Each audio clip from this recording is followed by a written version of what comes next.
সংবিধানের মূলনীতি নিয়ে তীব্র বিরোধ রাজনৈতিক দলগুলোর। জাতীয় ঐকমত্য কমিশনের বৈঠক বর্জনের হুমকি কারো কারো।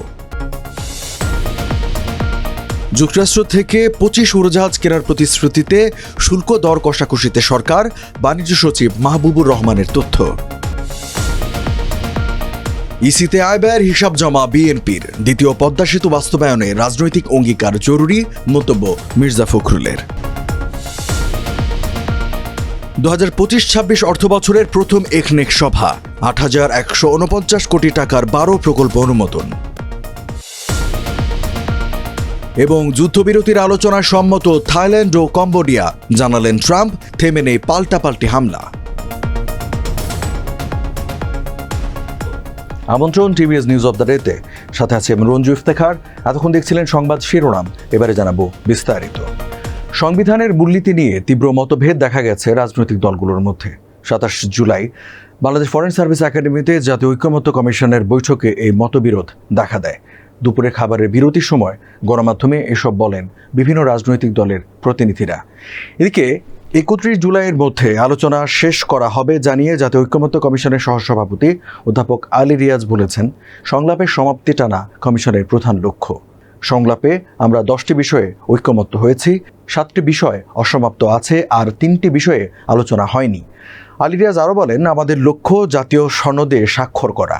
সনদের প্রাথমিক খসড়া কমিশন তৈরি করেছে, আগামীকালের মধ্যে সেই সব খসড়া দলগুলোকে পাঠানো হবে। আমরা মনে করি মতামত দিলে সেটা সন্নিবেশিত হবে। রাজনৈতিক দলগুলোর সঙ্গে দ্বিতীয় ধাপের সংলাপের 19তম দিনে সূচনা বক্তব্যে এসব কথা বলেন আলী রিয়াজ। বাংলাদেশি পণ্যে যুক্তরাষ্ট্রের আরোপ করা 35% শুল্ক কমানোর দর কষাকষিতে সুবিধা পেতে এবার দেশটি থেকে 25টি বোয়িং উড়োজাহাজ কেনার অর্ডার দিয়েছে বাংলাদেশ। এই তথ্য জানিয়েছেন বাণিজ্য সচিব মাহবুবুর রহমান। 27 জুলাই সচিবালয়ে তার দপ্তরে সাংবাদিকদের তিনি একথা জানান। এর আগে কিছুটা বাড়তি দামে যুক্তরাষ্ট্র থেকে 2,20,000 টন গম আমদানির প্রস্তাব অনুমোদন দেয় সরকারি ক্রয় সংক্রান্ত উপদেষ্টা কমিটি।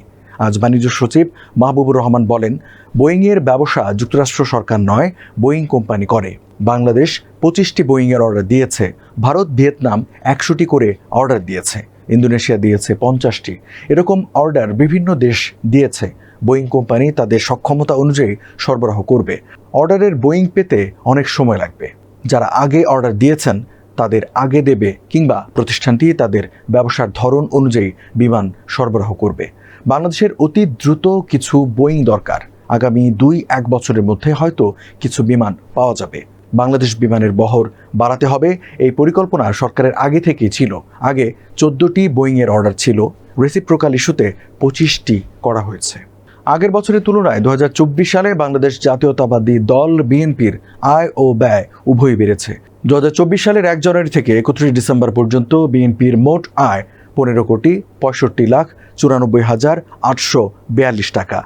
একই সময়ে দলটির ব্যয় 4,80,04,823 টাকা। 27 জুলাই 2024 সালের জানুয়ারি থেকে ডিসেম্বর পর্যন্ত সময়ে দলীয় আয় ব্যয়ের হিসাব নির্বাচন কমিশনে জমা দেয় বিএনপির একটি প্রতিনিধি দল। পরে সাংবাদিকদের এই সংক্রান্ত তথ্য জানান প্রতিনিধি দলের নেতৃত্ব দেওয়া বিএনপির জ্যেষ্ঠ যুগ্ম মহাসচিব রুহুল কবির রিজভী। এদিকে পদ্মা ব্যারেজ ও দ্বিতীয় পদ্মা সেতু বাস্তবায়নের জন্য রাজনৈতিক অঙ্গীকার সবচেয়ে বেশি প্রয়োজন বলে মন্তব্য করেছেন বিএনপি মহাসচিব মির্জা ফখরুল ইসলাম আলমগীর। তিনি বলেন, জনগণের মধ্য থেকে এই দাবি উঠে এলেই তা সম্ভব হবে। 27 জুলাই মহাখালী ব্র্যাক সেন্টারে পদ্মা ব্যারেজ ও দ্বিতীয় পদ্মা সেতু বাস্তবায়ন প্রয়োজনীয়তা শীর্ষক সেমিনারে তিনি এসব কথা বলেন।